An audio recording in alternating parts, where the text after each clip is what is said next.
Že oheň pálí a máme se ho bát, ví většina z nás už od dětství. Tohle pravidlo ale jakoby neplatilo pro Vladimíra Adámka a Petra Žáka ze Šumperka.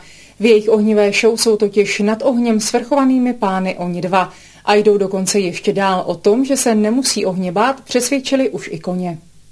Středověký hrad se halí do tmy a na jeho nádvoří vybíhají kejklíři. Světla ohňů jejich velkolepé show se míhají v neuvěřitelné rychlosti a divákům se tají dech.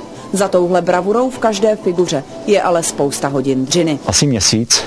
Chodíme 2krát týdně trénovat do tělocvičny přes zimu. Dobrý, Peťo? Nejhorší na tom je, že člověk je hodně často pryč z domu, takže vysvětlování, zase jedu tam, přijedu až ráno. Tihle pánové ale nepracují jen na sobě. Nebát se ohně naučili už i koně. Při vystoupeních jde pak jen o jedno, aby si to chytré zvíře nepostavilo vlastní hlavu. Kuň usoudil, že to asi není to správný ořechový a v klidu se mnou vydal pryč.